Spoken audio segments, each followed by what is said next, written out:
what we need right now. Forks in a road, but we both merge a trail somehow. I'll meet you when we climb that hill. I'll be your brother forever and still. Time and space, that's what we need right now.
Hello, hello, everyone, and welcome to the City Council Forum for Queens Districts 22, 25, 26, and 32.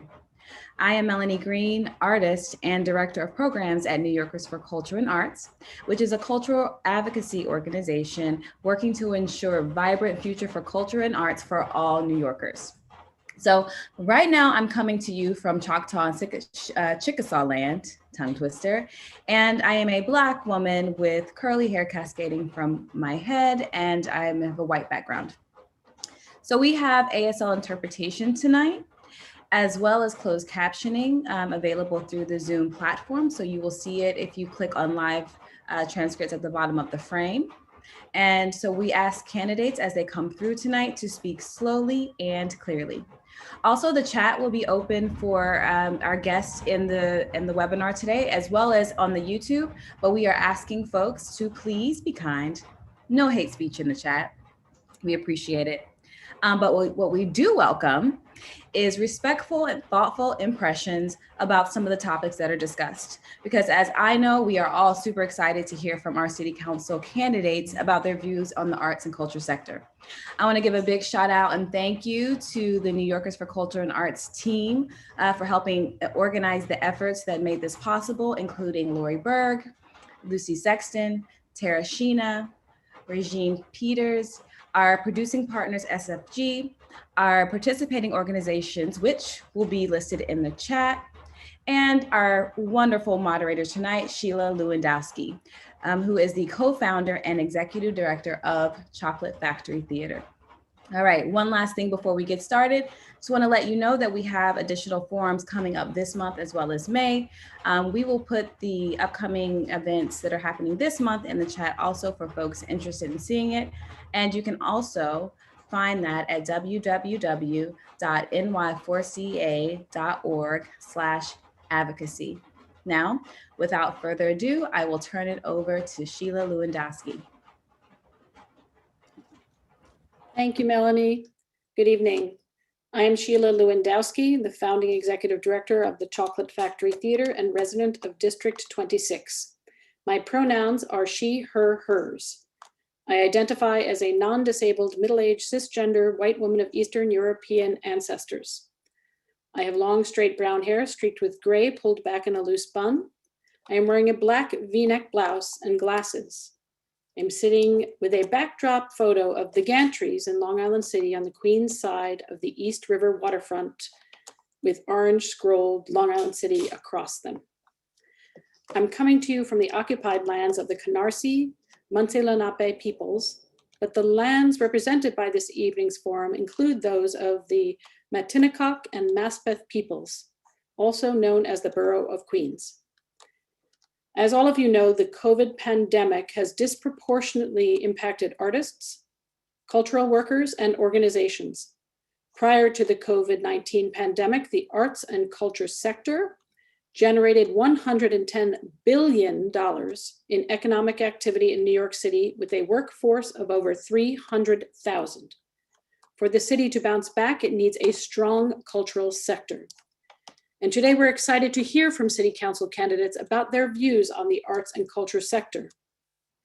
This evening, I will ask each candidate one question, and they will have an opportunity for a 90-second response. Candidates, this response time is to include your introduction. At the top of your response, please state your name, including correcting any mispronunciations I may have, preferred pronouns, and a brief visual description of yourself. Depending on time, I may ask a follow-up question or pull a question from our community partners. For tonight's forum, the order of candidates and the questions asked of each candidate were selected using a randomizer.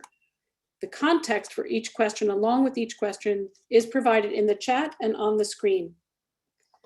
We will begin with candidates from Queens City Council District 22, followed by Districts 25, 32, and then 26. Joining us from District 22, comprised of Astoria, parts of East Elmhurst, Jackson Heights, and Woodside are Leonardo Bolaro, Evie Henzopoulos, Felicia Kalan, Nicholas Velkov, Edwin DeJesus, and Catherina Gioina. Evie, we will begin with you.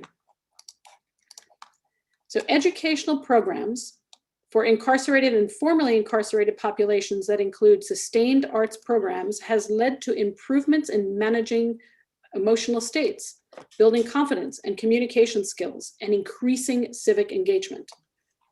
What are your plans for supporting incarcerated and formerly incarcerated New Yorkers? Great. Can you hear me? Yes, I can. Hi. Hi, Sheila. Thank you so much. My name is Evie Henzopoulos. I'm running for City Council District 22. I use she, her pronouns. I am a white woman with dark hair pulled back in a ponytail with red lipstick, hoop earrings, a dark blue blouse, and I am in front of a bookcase, a record collection, and a whole bunch of other things that are quite messy in the background. In response to your question, what would I do to support formerly incarcerated or incarcerated people? So actually, I have worked as a teaching artist in juvenile detention centers and also with as the creative arts team when I first came to New York City, and later in the South Bronx, working with formerly incarcerated youth, using drama to teach conflict resolution and discuss critical social issues. And I think what I saw is that when you provide people with a creative outlet to express themselves, to process their experiences, and to learn new skills to help them adapt and adjust and build a positive future, that goes a long way in helping them realize what their potential is and overcome a lot of the trauma that they've had. So I think it's going to be really important as we look to support people who are formerly incarcerated or even working with incarcerated populations, that they get the support they need, both in terms of therapeutics, also in terms of job training, workforce development, partnering them with agencies where they can have paid internships, apprenticeships, and a path to employment, but also the mental health, the housing, all the support services that they need so that they can rebuild their futures. Thank you, Evie. Thanks very much, and appreciate the work you've done there. So Catherina, is Catherina? Yes, I'm unable to turn on my video if you are the host. Yes, I am. Oh, well, I'm the moderator, actually the host. Hold on, Sam, can you turn on Catherina's video?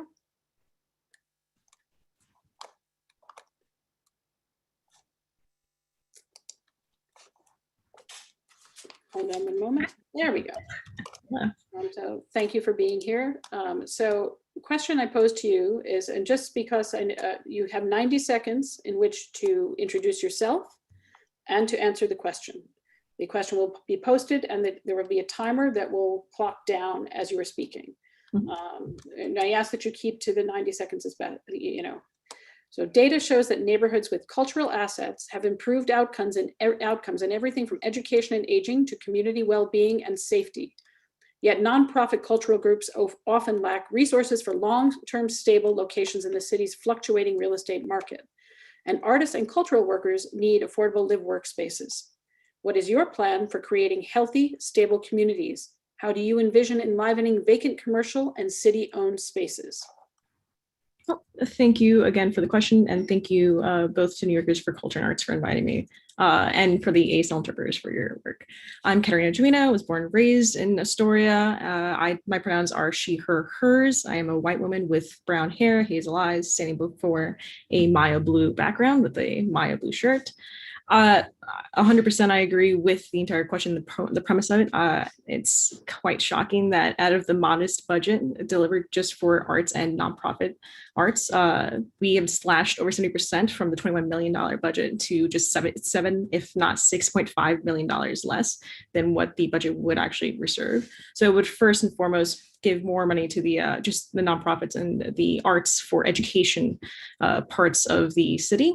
Likewise, I also am in full support of the CIG, their cultural institution groups. So I would make sure that each group gets the same amount of funding and grants for the nearly 1,000 groups, as well as the more than half of the amount of groups that are located in low-income neighborhoods, because the majority of low-income neighborhoods lack these kind of resources, as the question asks.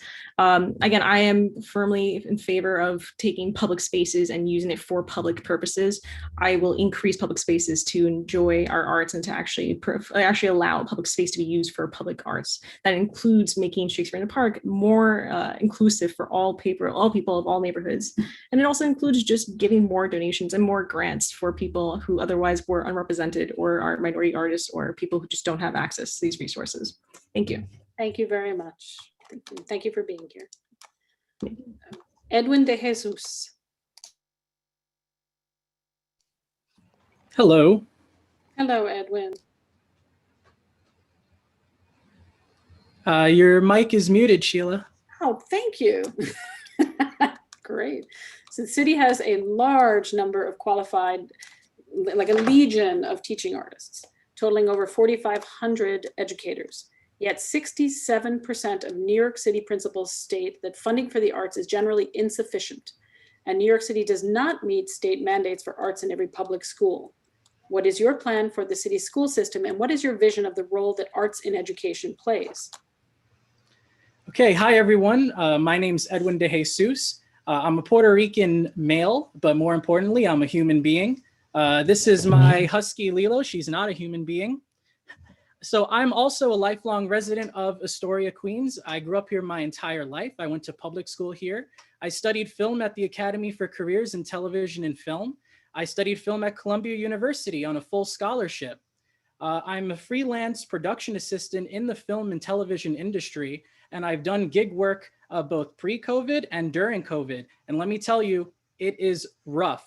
It's long hours, your paycheck's not guaranteed, your healthcare is not guaranteed. That's why we need a significant downward transfer of wealth from the wealthiest elite at the top. I'm talking Jeff Bezos, Bill Gates. There's enough money for all of us to have weekly stimulus checks for the rest of the pandemic. There's no reason that a gig worker like myself should be struggling to survive between jobs.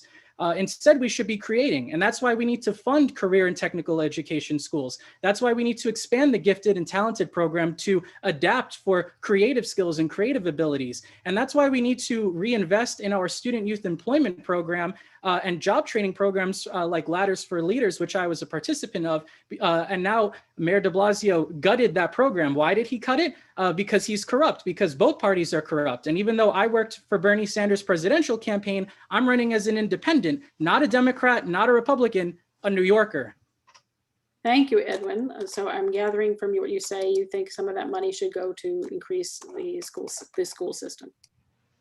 Absolutely, the career and technical education There was program. not another question. I'm sorry, I have to move on to the next candidate, but thank you. So Leonardo.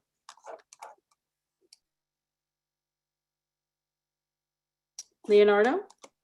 Hi, Sheila. Hi, thanks for being here. Thanks for having me. In the COVID crisis, arts and culture were the first to close, and much of the sector will be the last to open at full capacity. More than 50% of artists and culture workers remain unemployed. This in a sector where workers are 3.6 times more likely to be self-employed, freelancers, gig workers, and mixed income earners. What is your plan for getting the city back to work, particularly in this hardest hit sector? What kind of workforce development programs do you envision that would ensure access to communities of color and people with disabilities as well? So my name is Leonardo Bolaro. I'm running for City Council in District 22 as a Democrat. Thank you for having me. Shout out to my candidates. We keep running into each other at these events. I'm a white male. I'm dialing in from my kitchen table. I have brown eyes, brown hair. I have a beard with some white whiskers coming in. I'm wearing a blue shirt and a blue tie. My pronouns are he and him. In terms of your question around workforce development and revitalization, this has actually been a personal experience as well. In my household, my girlfriend is a stage actress who has not been able to find work. She has been shipped out to Florida where they're doing some theater, moving on to Pennsylvania. We have not seen each other for a few months. So I understand the struggle of getting back to work. I think the way that we need to really look at this on a macro scale is we need to have a plan for our workforce development and also our economic development. So starting off with workforce, one of my platform ideas is making sure we are supporting avenues and access for people across communities to get into jobs that they might have growing jobs. So for instance, investing in potentially IT, healthcare, or figuring out ways that they could come back to get other certifications so that they could re-enter. I think to do that, it's very important that we're partnering with our union partners, we're partnering with our CUNY school system, and we're partnering with businesses. Are you giving me a clock time? Yes, I am. Clock wind down. I'm sorry. In terms of economic development, I'll just really throw it in there. We have to also invest in our infrastructure, our housing, so that we're also revitalizing the economy as well while we're working on workforce development. Thank you, Leonardo. Thank you very much.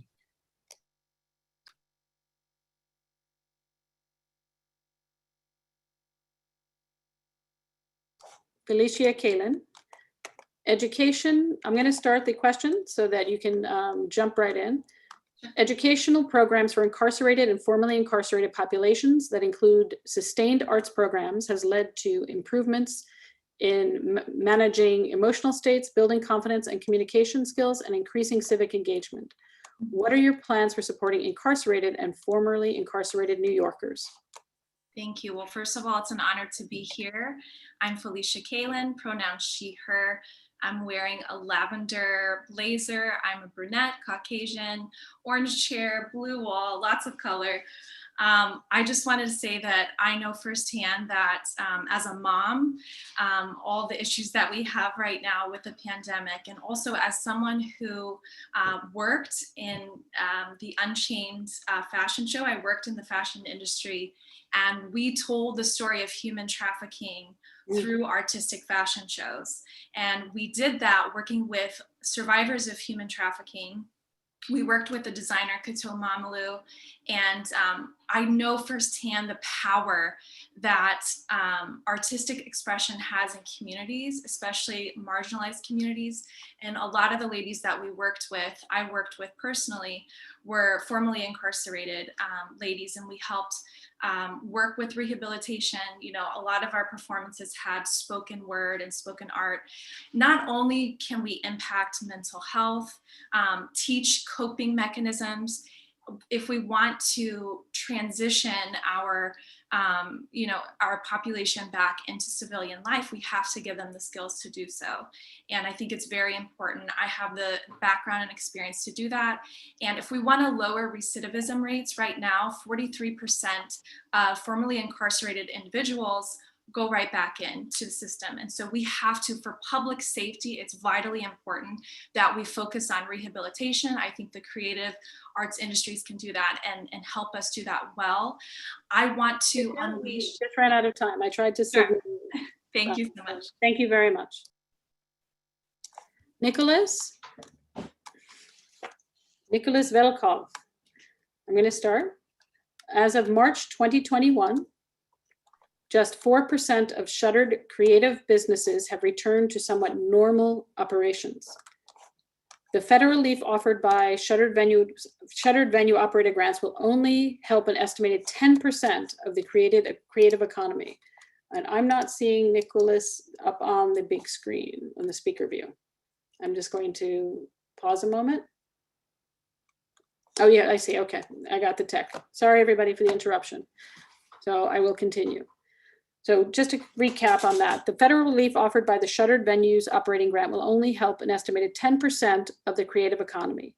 Micro businesses, i.e. the sole proprietor, artists or small artist-led organizations are particularly vulnerable. This is a huge loss for our city's economy, where the creative sector generates $110 billion annually in economic activity. Arts and culture have led recoveries in the past, enlivened hollowed out industrial neighborhoods in the 70s, and it helped bringing people back downtown after 9/11. What do you foresee as the role of creative economies in supporting economic recovery in New York City, particularly for communities most affected by environmental, housing, and health instability due to COVID, including our aged and working class communities of color? Okay, cool. Well, thank you so much. So my name is Nick Velkov. I use the pronouns he, him, and his. I'm wearing a cream colored top. I have brown hair that is sadly thinning out, reminding me that I'm getting older. And I'm sitting in my meditation room with my plants, my books, and my artwork. So wonderful question. As a small business owner, I am also clawing my way for federal relief wherever I can get it. I'm drowning in debt right now, and I'm anxious to see if the community around me or my federal government is going to bail me out. We'll see. I think our best bet to using arts and culture to revitalize not just our economy, but our own sanity and mental health is to lean into our city's Department of Cultural Affairs. It's the largest municipal cultural funding agency in the country. Right now, they are heavily tied to real estate interests dating back to the Bloomberg administration. I think that's a huge mistake. I think that what we need is direct seeding investment into the Department of Cultural Affairs, which could then disperse those funds more equitably among smaller and larger cultural institutions. The Met Met Museum's doing great. The Natural History Museum's doing great because it brings wealthy New Yorkers here and it helps increase property values. But because they are doing as great, there's a bit of a suffocation for the smaller cultural groups that you mentioned. So if we could distribute those funds more equitably, then we could see those the Patti Smiths come back, the Bob Dylans come back, and we could bring back that sort of grassroots arts and culture that we love in New York. Thank you, Sheila. Thank you, Nicholas. That concludes our questions for for District 22. So we'd like to thank Felicia, Nicholas, Leonardo, and Edwin and Evie for being here. We would now like to welcome candidates for District 25 that includes Elmhurst and parts of Jackson Heights. Joining us tonight are Carolyn Tran, Shekar Krishnan, and Alfonso Quiroz. And please, in your introduction, correct any mispronunciations that I may have done. The first question goes to Carolyn Tran. So Carolyn, in the COVID crisis, arts and culture were the first to close and much of the sector will be the last to reopen at full capacity. More than 50% of artists and cultural workers remain unemployed. This is in a sector where workers are 3.6 times more likely to be self-employed, freelancers, gig workers, and mixed income earners. What is your plan for getting the city back to work, particularly in its hardest hit sectors? What kind of workforce development programs do you envision that would ensure access to communities of color and people with disabilities? Thank you so much for that question. Good evening. My name is Carolyn Tran. I use she, her, and hers pronouns. I am a Vietnamese American woman wearing my black hair down and a gold necklace with my daughter's name and a denim blue shirt in front of an off-white wall. Thank you for that question, Sheila. Artists and arts have really been disproportionately impacted by the pandemic. And I think in our path to recovery, we need to make sure that we are prioritizing our workforce to also include the skills and experiences of our arts with school reopening and with our kids having been left out of any enrichment.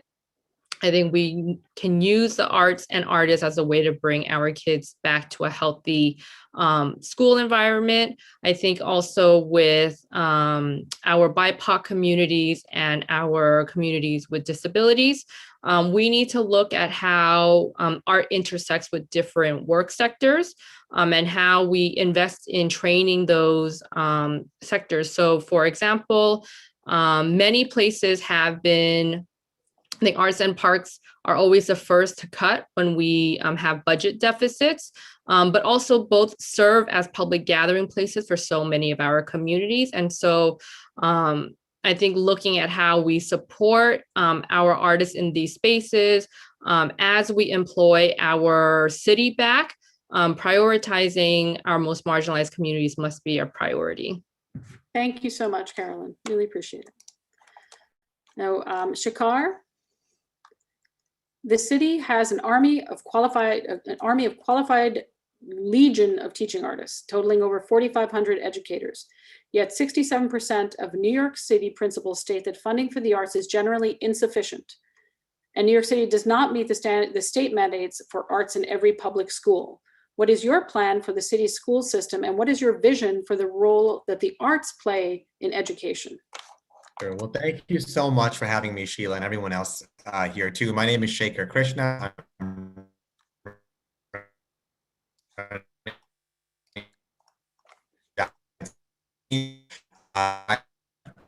In black hair and sitting with a white background. With a white walls background, as well as two paintings from India as well.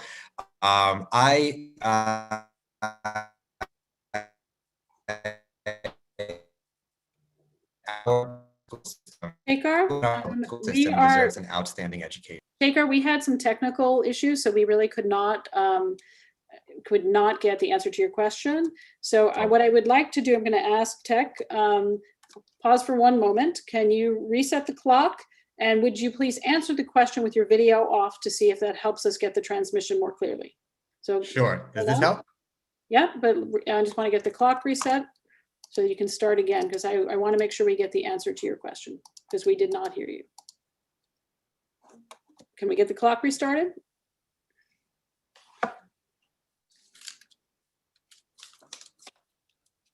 All right, I'm gonna just use my phone. All right, so just Sure. begin and they'll start it. Go ahead. Sure. Good evening, everyone. Thank you so much. It's so good to see everyone here too. My name is Shekar Krishnan. I am running for City Council here in Jackson Heights and Elmhurst, Queens. I have dark brown skin, a beard, glasses, and black hair. I'm wearing a dark gray shirt and sitting in front of a white wall with 2 paintings from India as well. I believe that every student in our school system deserves an outstanding education. And the way to ensure that is to ensure that our public schools are receiving all the resources and funding that we deserve. The biggest problem is our schools are underfunded and don't have those resources. And in particular, we must be concerned in fighting for making sure that we are focused on the education of the whole child. And that means investing not in teaching for the test and having students teach for the test, but to ensure that we are actually providing opportunities for students in the arts, in music, in culture, in ways that they can explore their own identities and see themselves in the material that they're learning as well and explore their passions too. This means ensuring that our school system is investing far more in resources for art educators and expanding our network of art educators and teachers and ensuring they have the resources that they need to teach our students. But most importantly, it really begins with the commitment from our school system to make sure that students are not just learning the materials they need for Common Core or any other tests like that, but are actually getting the opportunities to explore their artistic and creative passions as well, and making sure there's time in the school day and in the curriculum for students to pursue those passions as well. I think that that is critical. Thank you, Shekar. Thank you very much. And staying with us through the technical difficulties. So, so I'm going to move to. Thank you. So I'd like to thank you, Carolyn, Alfonso, and Shekar. We would now like to welcome candidates for District 32 in Southeast Queens, including Bell Harbor, Breezy Point, Broad Channel, Howard Beach, Lindenwood, Neponsit, Ozone Park, Richmond Hill, Rockaway Park, Roxbury, South Ozone Park, West Hamilton Beach, and Woodhaven. A lot of land there. Sheila, Sheila, I think you forgot the question for me. Oh my goodness, Alfonso. See, that just gives you more attention. I won't take it personally, don't worry. You should not. You should not at all. Yeah, you know, your area has 3 great candidates, or more great candidates actually. So Alfonso, thank you. Data shows that neighborhoods with cultural assets have improved outcomes in everything from education and aging to community well-being and safety. Yet nonprofit cultural groups often lack resources for long-term stable locations in the city's fluctuating real estate market. And artists and cultural workers need affordable live workspaces. What is your plan for creating healthy, stable communities? How do you envision enlivening vacant commercial and city-owned spaces? Thank you very much, Sheila. My name is Alfonso Quiroz. I'm a candidate for City Council here in the 25th District. My pronouns are he, his, him. I am a follically challenged Latino male with a blue shirt, and I'm sitting in my living room. Well, just to get right to the answer, we need to strengthen rent laws and rent control, excuse me, particularly commercial rent control, so that small businesses can remain open, especially in today's real estate market. But also, I just want to say that how much the arts mean to me personally. The reason why I'm in politics is because of the arts. I had played in high school Stalag 17, and I was cast as somebody who was supposed to have a Boston accent. And in order to do that, I had to listen to tapes of John F. Kennedy talking so I could get that Boston accent down. And I became so engrossed in him and what he was saying that I just kept researching him and reading as much as I possibly could. And that eventually got me involved in politics and government. I'm also proud to sit on the board of Queens Theater for many, many, many years. And one of the things that we're involved in is Theater for All, which really taps into the disability community. And that is really one of the things I'm most proud of, is my work there with that. And what we're able to do is really training, workshops, and casting members of the disability community in performances. And we are tapping into a pool of talent that you would never believe. But that is really something that I'm most proud of, and I plan to continue that work once I'm elected to the City Council. Thank you, Alfonso, and for your forgiveness. Appreciate it. So now we will move on to the large geographic district of 32 in Southeast Queens. I've already read through all the different neighborhoods, and joining us tonight are Felicia Singh, Khalid Almari, and Ruben Cruz. We're going to start with Khalid. As of March 2021, just 4% of shuttered creative businesses have returned to somewhat normal operations. The federal relief offered by the Shuttered Venue Operators Grant will only help an estimated 10% of the creative economy. Micro businesses, in example, the sole proprietor artists or small artist-led organizations are particularly vulnerable. This is a huge loss for our city's economy, where the creative sector generates $110 billion in annual economic activity. Arts and culture have led recoveries in the past, enlivened the hollowed out industrial neighborhoods in the 70s, and brought people back downtown after 9/11. What do you foresee is the role of creative economies in supporting economic recovery in New York City, particularly for communities most affected by environmental, housing, and health instability due to COVID, including our aging, immigrant, and working class communities of color? Caleb? Hello, hi, my name is Khalid Almari. I'm running for the City Council District 32. I'm wearing a blue shirt. Behind me is the boundary of my district, and I'm sitting in my office. The rest of the team are out there canvassing, hopefully to win and get as many votes as possible. Sheila, I want to start by addressing a common misconception about economy, that time, Arlene, and budget need to be cut. I am a scientist by training and have looked at numbers. New York City is home to a total wealth of $2.6 trillion. Beside the US, there's only 3 countries in the entire world that have a GDP higher than our area: China, Japan, and Germany. There's not one legitimate reason for 50% of artists and cultural workers to be unemployed. They inspired our city to be lively and vibrant and beautiful.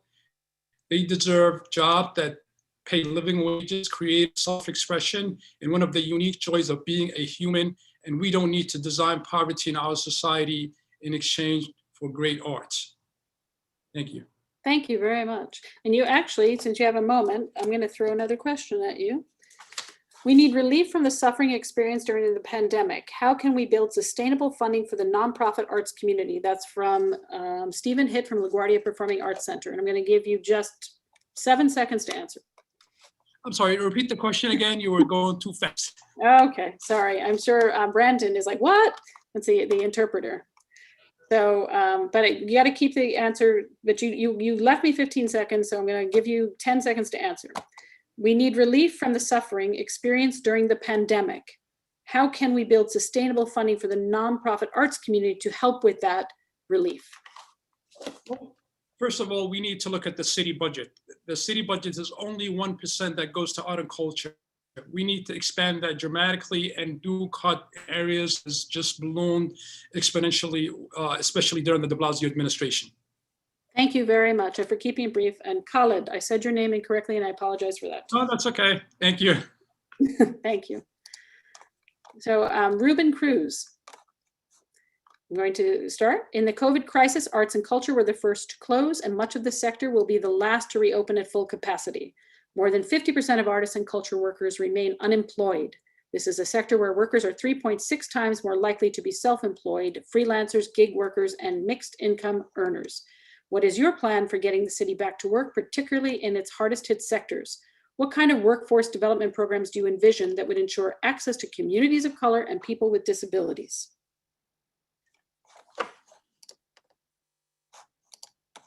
Ruben Cruz? Oh, I'm sorry that he's not here. He was here with us earlier. Maybe we'll loop him. Oh, there you are. You're muted. Ruben, there you go. Thank you. Sure. My name is Ruben Cruz. He, him, his. I'm a coffee and cream colored Puerto Rican with dark hair, a dark purple shirt, and dark gray blazer. Behind me, over my left, is a Tiffany lamp with a United States flag on a pole. And right behind me on the wall is the official flag for the Rockaways, made by a Rockaway resident. I'm a business owner, successful business owner who knows how to budget, working with the seniors and youth communities, providing health and wellness and arts and culture programs, as well as producing theater and short films. So I know how to budget and I know how to make things fit in a budget. Regarding your question, I think it's first things first. To start working, we need to get to work safely. And every minute, New York City is spending $167,000. That's over $10 million an hour. So our budget of $88 billion is being wasted right now. We've taken so much funding, and I see so much waste going on. But let me get to this topic first. My plan is to significantly. Yes. You did use your time, but I will say I give you just wrap it up in like 7 seconds. My plan is to significantly increase eco-friendly bus service throughout the city, adding routes in our transportation deserts to help our residents get to work. Thank you very much, Ruben. Thank you. So, and the last candidate from the district is Felicia Singh. Felicia, educational programs for incarcerated and formerly incarcerated populations that include sustained arts programs has led to improvements in managing emotional states, building confidence and communication skills, and increasing civic engagement. What are your plans for supporting incarcerated and formerly incarcerated New Yorkers? Hi everyone, I'm Felicia Singh. My pronouns are she, her, hers. I'm the candidate running in District 32, Queens. I'm wearing a purple shirt with flowers. My hair is swooped over to the right, and I'm an Indian woman in a space with a white background. Thank you for your question and your time. I believe that we need to fully fund communities to address the root causes of instability and provide people with the resources they need to feel safe. And part of supporting our incarcerated New Yorkers is to advocate to immediately release anyone who's been held on cash bail, folks incarcerated for low-level drug offenses and nonviolent crimes, and plan to close Rikers fully within the next 5 years. This means that we also need to ensure that we have halfway houses with 24/7 support of reentry programs, especially economical reentry programs where we are fostering job care and housing stability. A safe community is one where residents take care of each other in a way that is anti-racist and centers those who've been marginalized and isolated from communities. I am someone who is learning greatly about the arts and culture, and I would love to welcome folks here listening to join me in a walking tour of our district. And I'll drop the link in a second, where we can really look and reimagine space for all people here in District 32. Thank you for having me. Thank you, Felicia. Since you saved a couple, like it was about 13 seconds, I'm going to throw another question at you. You ready? Sure. This comes from Cambry Cruz, the owner of QED, Performing Arts Space in District 22, Astoria. I invested a good chunk of my life savings to start QED and build a community around it. I'm 7 years into a 10-year lease. If QED and I are able to recover and see the end of our lease, my landlord can jack up the rent without restrictions. There's a little more, but I'm just going to jump right to it. So what is your plan for commercial rent stabilization and fair practices for lease renewals and negotiations? You have 10 seconds. I think that I will do all that I can to ensure that buildings are rent stabilized and that we're not jacking up rent for people who are trying to foster a business in our city. And that means deeply advocating and passing legislation to support that. Thank you, Felicia. Thank you. Okay, and we are now, I believe, I just want to triple check because I just did this, but I don't want to make sure I didn't miss anybody. We are at the 5-minute break. Correct? Yep. So we are going to take a 5-minute break before hearing from the candidates for District 26. Please enjoy music by artist Elijah Sheffield and Sold Out. See you soon.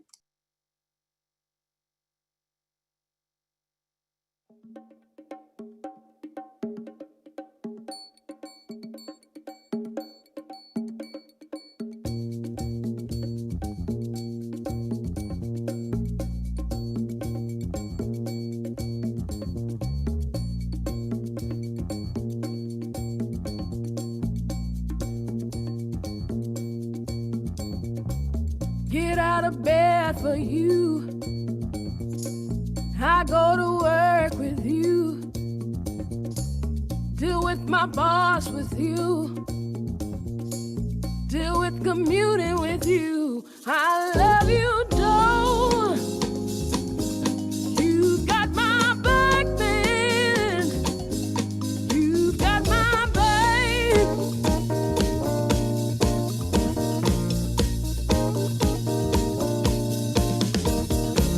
I go hang out with you. See all my friends with you. Do things I shouldn't do with you. I overnight with you. I love you, Jackie. You've got my back, man. You've got my back.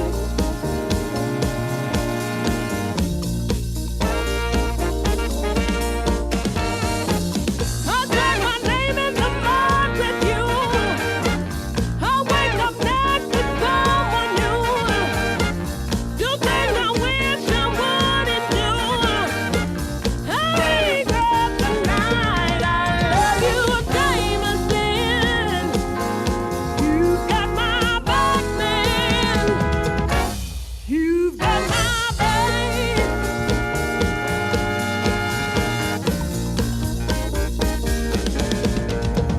There's only three men that I love, and that's Joe, Jack, and Jameson.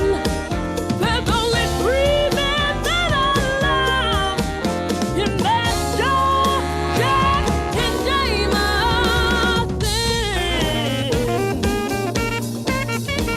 There's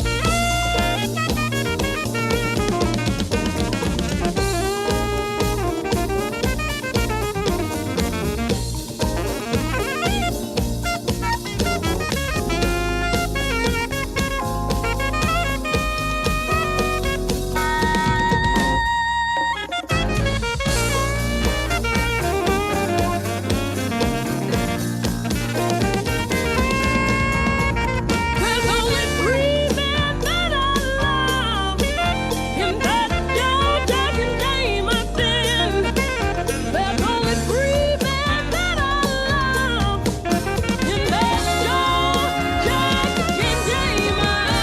Jack, and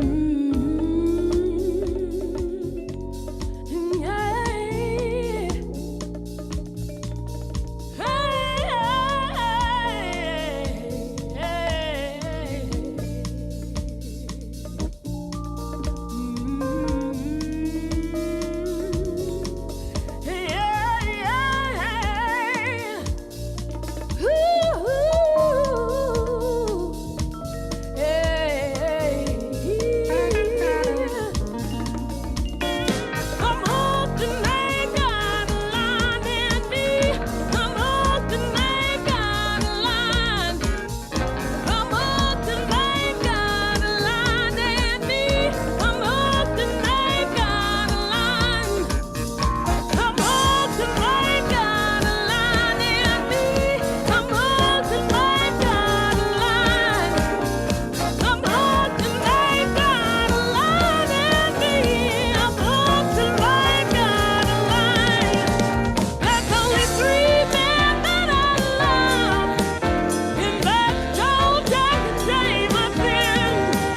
There's only three men that I love, and that's Joe, Jack, and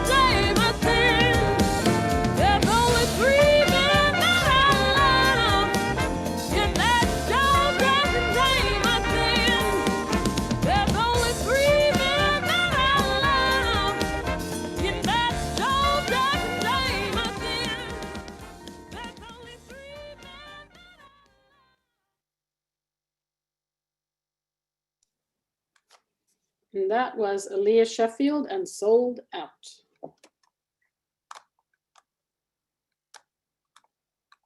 Welcome back, everyone. And I say the song was Partners in Crime. So we're now going to move to District 26. And this includes Sunnyside, Long Island City, Dutch Kills, Blissville, Hunters Point, Court Square, parts of Woodside, Maspeth, and Astoria. Joining us tonight are Amit Singh Bagga, Julia Forman, Brent O'Leary, Jesse Laymon, Ebony Young, Emily Sharpe, Julie Wan, Hailie Kim, Badrun Khan, Marvin Jeffcoat, Sultan Maruf, and Stephen Raga. Thank you all for being here. We are going to kick off with Ebony Young. Is she still here? Ebony, as of March 2021, just 4% of shuttered creative businesses have returned to somewhat normal operations. The federal relief offered by the Shuttered Venue Operators Grant will only help an estimated 10% of the creative economy. Micro businesses, like the sole proprietor artists or small artist-led organizations, are particularly vulnerable. This is a huge loss for our city's economy, where the creative sector generates $110 billion annually in economic activity. Arts and culture have led recoveries in the past and enlivened the hollowed out industrial neighborhoods in the 70s and brought people back downtown Manhattan after 9/11. What do you foresee is the role of creative economies in supporting economic recovery in New York City, particularly for communities most affected by environmental, housing, and health instability due to COVID, including our aging, immigrant, and working class communities of color? Excellent. Thank you so much for your time and for inviting me today. My name is Ebony Young. I go by the pronouns of she, her, and hers. I am a dancer, I am an actress, and I am a community organizer for the arts and have always been. Economic recovery is an issue and a problem right now for us. I am experienced in the non-for-profit sector, as I've worked in the non-for-profit sector for 20 years, in partnerships and collaborations, training and development, grant writing, and I have the experience to write those grants and secure them. I've worked with funding for the arts and in education and have been a recipient of many grants. In exasperation to that, I have also worked with folks that are inclined to not having jobs and coming to me for partnerships and collaborations and work to receive the jobs that they need through education institutions in our partnership and through various workforce development in the city. What I'd like to do is continue that. I would like to build a fashion and arts district here and look at the open spaces that are established in our warehouses and create a fashion and art district that will really allow us jobs and expand our opportunity for workforce and our opportunity for health and stability and wellness here in our community. Thanks for your time. Thank you, Ebony. And now I would like to Sultan Maruf. The city has an army of qualified legion of teaching artists totaling over 4,500 educators. Yet 67% of New York City principals state that funding for the arts is generally insufficient. And New York City does not meet state mandates for arts in every public school. What is your plan for the city's school system, and what is your vision of the role of the arts, the role that arts plays in education? Hi everybody, my name is Sultan Maruf. I'm an immigrant from Bangladesh, and thanks for having me.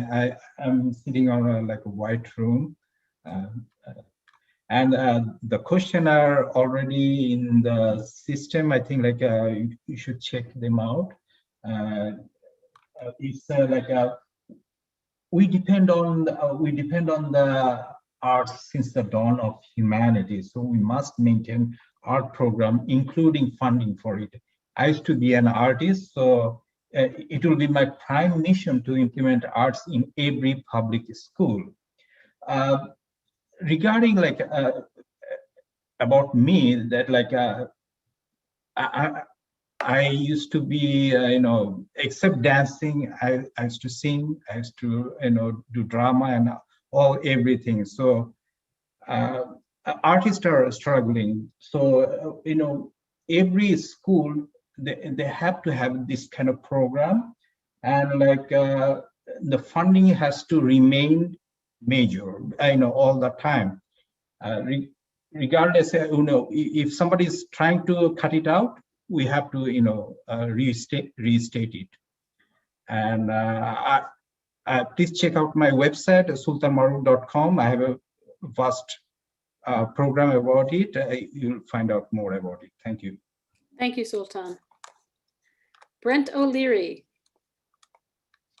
Data shows that neighborhoods with cultural assets have improved outcomes in everything from education and aging to community well-being and safety. Yet nonprofit cultural groups often lack resources for long-term stable locations in the city's fluctuating real estate market. And artists and cultural workers need affordable live and work spaces. What is your plan for creating healthy, stable communities? How do you envision enlivening vacant commercial and city-owned spaces? Excellent. Thank you very much. I really appreciate you having me. My name is Brent O'Leary, running for the 26th District. My pronouns are he, him, and his. I'm a white male, slightly pinkish, with brown hair and a beard, which is a little bit salt and pepper these days. Slightly overweight, working on that. And 50, but hopefully I look a little better than that. Behind me, I'm in my campaign office. We have a banner, which is orange, green, and white from one of our sponsors. And thank you to the Chocolate Factory and all the art institutions for doing this. We really appreciate it. It's a very important topic. I really think the open streets idea was great. I would really like to promote that. I think that we have a lot of public assets that we can use for arts. So not only our streets, our public facilities, our schools. I mean, I believe schools should be open 24 hours a day. They're a great real estate asset that we have. I think we should have a directory so that artists can know what public spaces there are and what they have access to and the guidelines for getting access to those spaces. Also, I think we have a great opportunity now with some development to actually build large cultural institutions in our area, both Long Island City, the Thalia Theater in Sunnyside, and also other spaces in Woodside. I think we're the most diverse place in the world, and we should have artistic institutions which celebrate that diversity. So I'd be looking to build larger spaces which have smaller spaces in them. And then last, I'll just wrap up. The problem is really the rent. The rent's been kicking out all the artists. So we're gonna build truly affordable art space, art workspace for our artists, hopefully with community land trusts or other things. Have to. Gotcha, sorry. I gotta be fair. Yep. And thank you, Brent. So Emily Sharpe. I'm just making sure that because if I mess up the order, because it was all done by randomization. So if I mess it up, it messes up a whole bunch of other things. So Emily Sharpe, as of 2021, just 4% of shuttered creative businesses have returned to somewhat normal operations. The federal relief offered by the Shuttered Venue Operators Grants will only help an estimated 10% of the creative economy. Micro businesses, i.e. the sole proprietor, artists, or small artist-led organizations are particularly vulnerable. This is a huge loss for our city's economy, where the creative sector generates $110 billion in annual economic activity. Arts and culture have led recoveries in the past, enlivening the hollowed out industrial neighborhoods in the 70s and bringing people back downtown after 9/11. What do you foresee in the role of creative economies in supporting economic recovery for New York City, particularly for communities most affected by environmental, housing, and health instability due to COVID, including our aging, immigrant, and working class communities of color?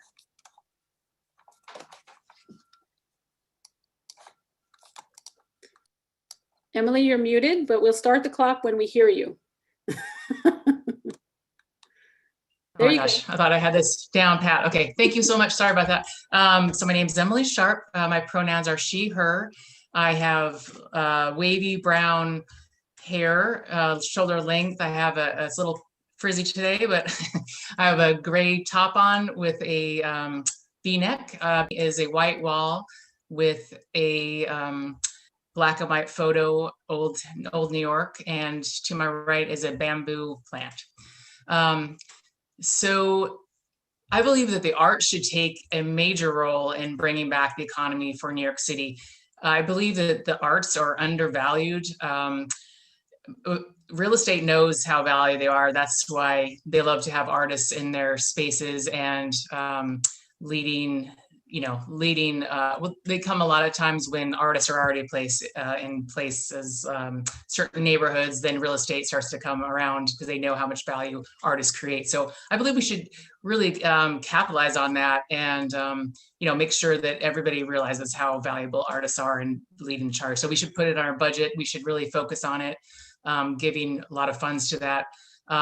Black and brown communities, they should definitely lead the charge.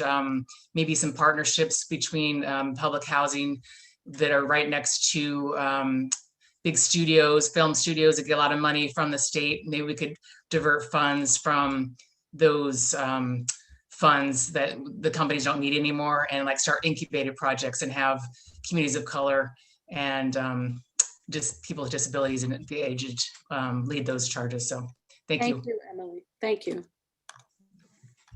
Badrun Khan. Educational programs for incarcerated and formerly incarcerated populations that include sustained arts programs have led to improvements in managing emotional states, building confidence and communication skills, and increasing civic engagement. What are your plans for supporting incarcerated and formerly incarcerated New Yorkers? Can you hear me, Sheila? I can. Okay, hi. So my name is Badran Khan. I'm running in District 26. I'm a South Asian Bangladeshi Muslim woman. I have black, brown hair, brown eyes, and I'm wearing a red shirt. My pronouns is she and her. So I believe right now what's happening, people who are being released from prison are not been able to get jobs and are not been able to get work. And that's something that I have a lot of background of grants because I worked for a nonprofit for the last 3 years. And before that, I worked for nonprofit. We need to allocate more funds, have them better teaching in prison. We need to put investment in programs for them to go into college or during their time to service classes. So if we can do that, we will make sure when these citizens are coming out, they have opportunities to get better jobs. Within that, when they come out, we also need to build better housing, universal rent control. So these people, when they come out after serving their time, they can actually get a place to stay and they have a certain way of lifestyle they can start over again. Now with the budgeting, what's happening, we need to defund a lot of that fund from the police department, and that needs to invest in these places where the programs can work and help with everybody. So that's what that's my plan, to make sure all these allocation, being that I'm a budget person for almost 25 years, I want to allocate all these to make more funds and more resources to them. By the way, everyone, it's Ramadan, and I'm going to break my fast in 5 minutes. I wish I could invite you guys. I have tons of food in my house. Thank you, Sheila, again. See you next month in the board meeting. Thank you. And Ramadan, I wish you a good holiday. Wish everyone a good holiday who's celebrating. Thank you. Marvin Jeffcoat. In the COVID crisis, arts and culture were the first to close, and much of the sector will be the last to reopen at full capacity. More than 50% of artists and cultural workers remain unemployed.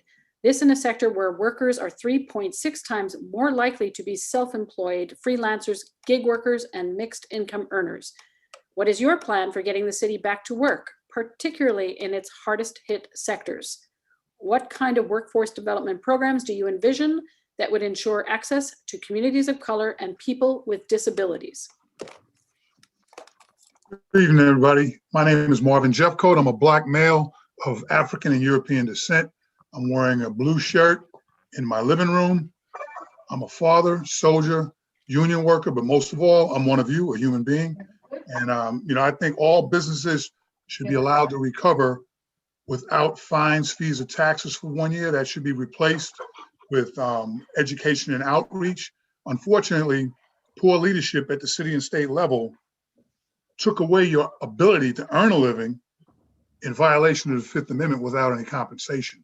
So to get you back on track, we need to have you come together in a forum and discuss best practices for getting all businesses back online. I think the city should help with that By the Small Business Administration should come in and help out and share these best practices so that we can get all businesses back online.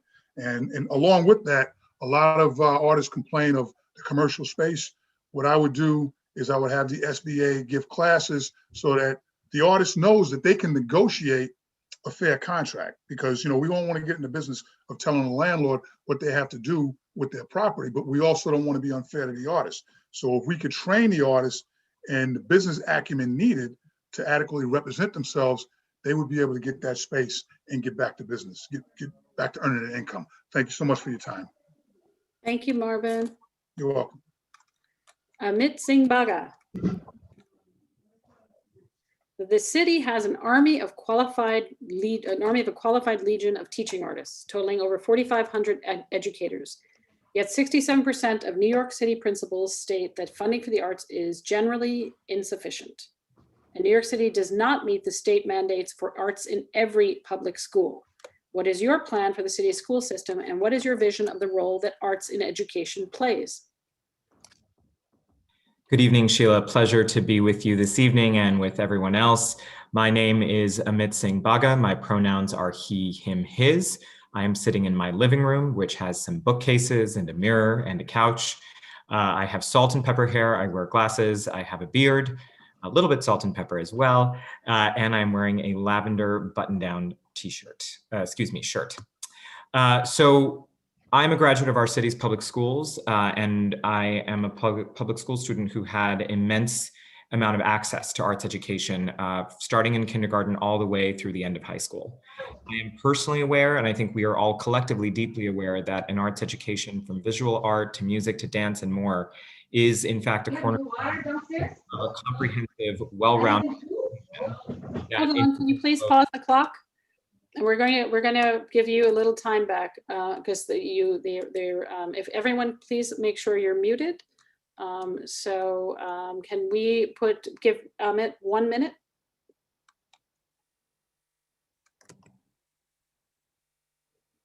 Just let me know when you're ready to begin. Sure. When you start, it'll start. So go ahead. Great.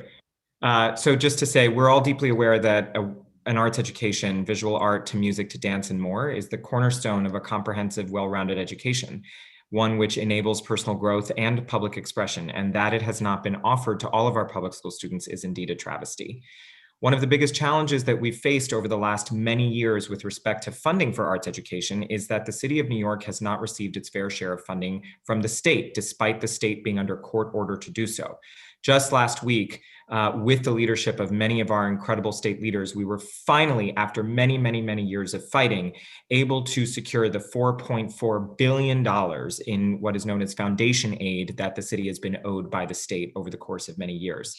This foundation aid, which will start to allow New York City's public schools to close the average 7-point percentage gap that exists between schools that are underfunded and schools that are funded, will allow for us to finally begin to hire all of the arts educators that absolutely every single public school student should have. And certainly in our schools, in our district, School District 30, School District 24, no matter what school you go to, whether it's Okay, thank you.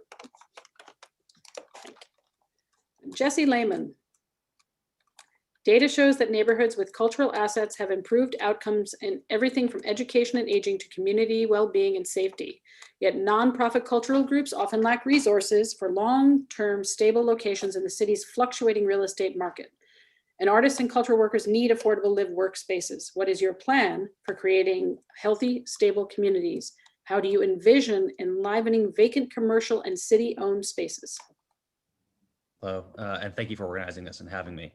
My name is Jesse Laymon. I'm a straight white man. He, him, his are my pronouns. I'm here at home in my living room, which is starting to get a little bit dark as the sun has just gone down.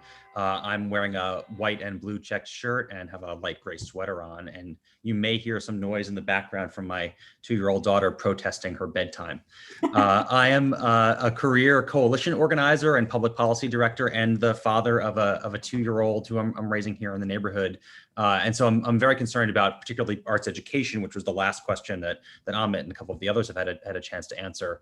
In the course of my life outside of my career, I've also had the chance to be a longtime volunteer for several years with an organization called Free Arts NYC that does after-school arts mentoring with justice-involved youth and other at-risk youth, primarily through the Beacon program. And I've seen how much arts in the context of mentoring and of course in the context of after-school programs and school programs are an essential part of reaching students in new and creative ways.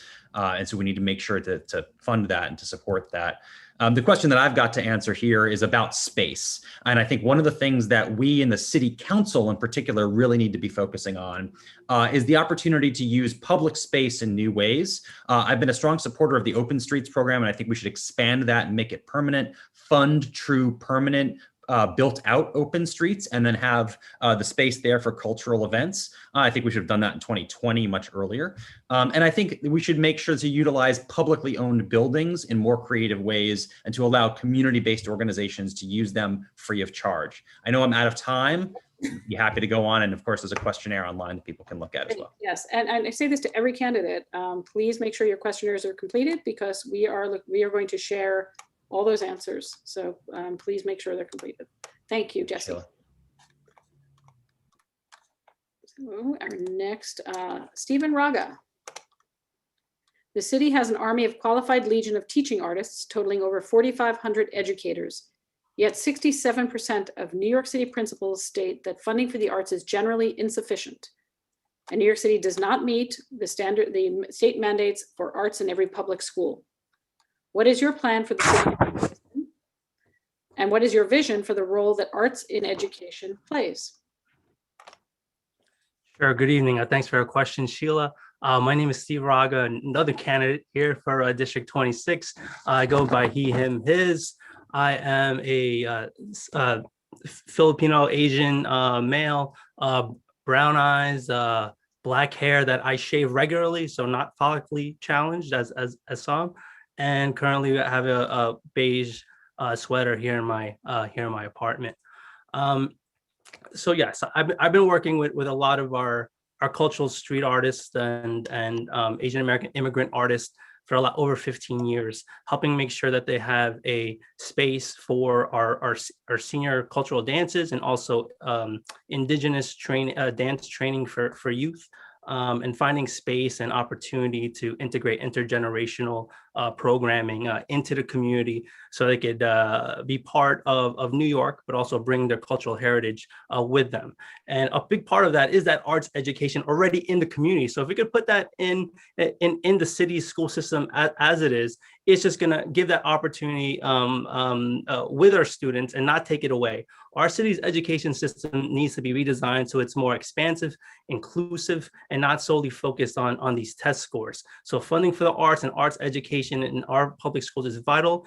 And I would make sure and support any funding for New York City schools that's specifically allocated for arts programming. Oh, I got 8 seconds. Yeah, double down on that then. Thanks, Sheila. Thanks, Stephen. Hey, if you had given me just 10 seconds, I would have thrown another question to you. Thank you. Hailie Kim. Educational programs for incarcerated and formerly incarcerated populations that include sustained arts programs have led to improvements in managing emotional states, building confidence and communication skills, and increasing civic engagement. What are your plans for supporting incarcerated and formerly incarcerated New Yorkers? Well, one, I believe in order to support formerly incarcerated individuals as well as currently incarcerated individuals, we need to rethink our justice system as a whole. I believe that we need to make sure that the living conditions in prisons currently are actually much better than they are, and that includes actually doubling down on funding for prisons to have arts programs. And of course, I am an abolitionist. I believe that we should be moving towards actually abolishing prisons, but in the meanwhile, this is something we can do. The second thing is, I believe we need to make sure that when formerly incarcerated individuals are actually away from their, or out of prison, essentially, they need to be housed in places where there are also social services where they can, sorry, a little bit dehydrated, but where they can actually have these programs as well. I believe that permanent supportive housing provides that. And because I'm not someone to do this the correct way, I'm gonna now introduce myself and describe myself and my surroundings. So I'm Hailie Kim. I'm another candidate for City Council District 26. I'm in a striped thing that you can't really tell is a dress from the screen. It's dark blue-gray. Behind me is my bookshelf. You can see actually a flower on my windowsill. And I believe that is about time. Thank you, Hailie. Okay, give me one moment. I just, skipped the order a little bit, so I just need to recalibrate. So Julia, you will be up next. And so, hang on. Not trying to keep you hanging here, but. This one, two, here we go. Ready? As of March 2021, just 4% of shuttered creative businesses have returned to somewhat normal operations. The federal relief offered by the Shuttered Venue Operators Grant will only help an estimated 10% of the creative economy. Micro businesses, i.e. the sole proprietor artists or small artist-led organizations, are particularly vulnerable. This is a huge loss for our city's economy, where the creative sector generates $110 billion annually in economic activity. Arts and culture have led recoveries in the past, enlivening the hollowed out industrial neighborhoods of the 70s and brought people back downtown Manhattan after 9/11. What do you foresee is the role of the creative economies in supporting economic recovery in New York City, particularly for communities most affected by environmental, housing, and health instability due to COVID, including our aging, immigrant, and working class communities of color? Julia Forman. Yes, absolutely. And thank you for the question and for hosting this. My name is Julia Forman. I am also a candidate for City Council here in District 26. My pronouns are she, her, hers. I am a white woman with curly dark brown hair wearing a black button-down shirt. In the background, you can see my living room with some wall art and a campaign poster as well. In response to this question, I think we need to realize that so much of the city's economy is generated by the arts, even that which we don't, consider to be within that 10 within that percentage, the 110 billion. Because people come to New York, tourism comes to New York to see arts, to see, our museums, our theater, things like that, and then they end up spending money in other facets. I think that we do need to really understand the role that these artists play in bringing people to spend money in this country. And I believe that we need to make an investment as a city into encouraging tourism and into supporting the smaller arts. We know that Broadway has, $1 million producers and all of that, but we need to look at off Broadway, off Broadway, and community theaters and other artists to figure out what they need from us as a city in order to bounce back, because it does make our neighborhoods thrive. And it is something that really drives the creative backbone of New York City. I'm very proud to have worked with local artists to create a dedicated arts platform over the summer. So I know I'm out of time, but please visit votejulia.com to read more. Thank you, Julia, and for being gracious about the out of time. Julie Wan, you are the last candidate in tonight's forum, and we appreciate you staying to the end and being here. Actually, I do want to say one thing. I do want to appreciate all of the candidates who've been here and that you're running. It's difficult and it is appreciated. So Julie, in the COVID crisis, arts and culture were the first to close, and much of the sector will be the last to reopen at full capacity. More than 50% of artists and culture workers remain unemployed. This is a sector where workers are 3.6 times more likely to be self-employed, freelancers, gig workers, and mixed income earners.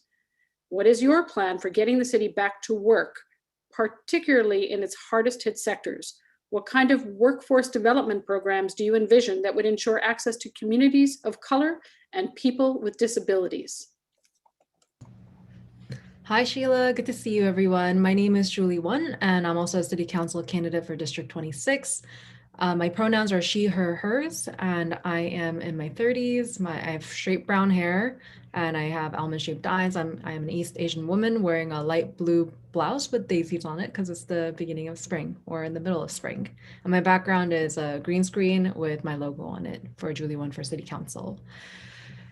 For COVID-19, it's been a really tough time especially for communities of color and people with disabilities. And we know that because arts and culture is seen as not a necessity by our city as well as our state government, it's been kind of put on the back burner, especially when it comes to funding, as well as when it comes to benefits, and even when really considering our unemployment benefits. I know multiple artists that are in my friends groups that they had been disqualified or they had a really difficult time because they had 3 different jobs and 3 different tax forms. And what does this mean for them? And having lost health insurance right away. So I think first and foremost, in order for us to get our workforce back into a working condition for our economy is making sure that they have healthcare access, that we are healthy, especially finishing up, coming out of a pandemic and going back to normalcy, or there's a semblance of it as we expand vaccinations to make sure that people have vaccine access and healthcare access so that we can fully perform again. And I think also for small businesses as well as bars and small theaters that are allowing artists, that we need to make sure that we encourage that and our open arts culture and making sure that arts are part of everything that we do in our economy.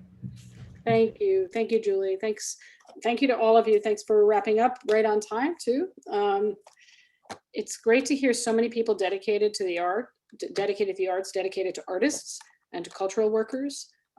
To the BIPOC communities, to our immigrants.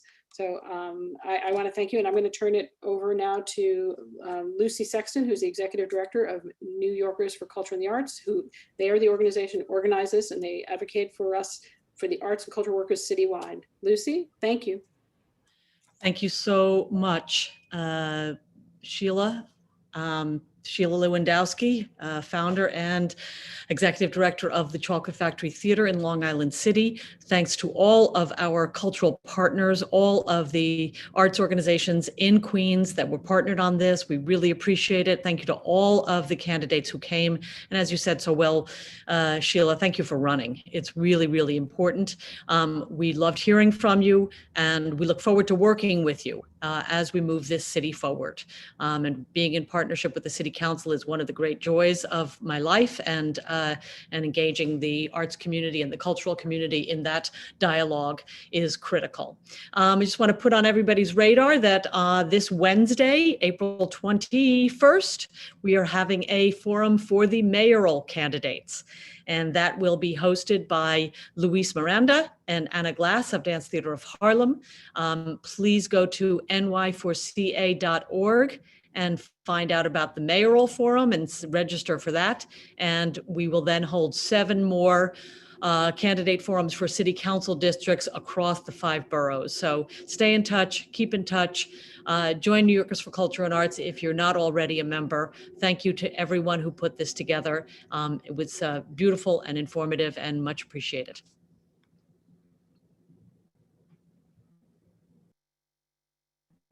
And maybe we'll have some music to take us out, courtesy of Melanie Green, our programs director, who's put together the music. Thank the ASL interpreters. Thank you so much. Really appreciate it. You did a beautiful job. Not easy.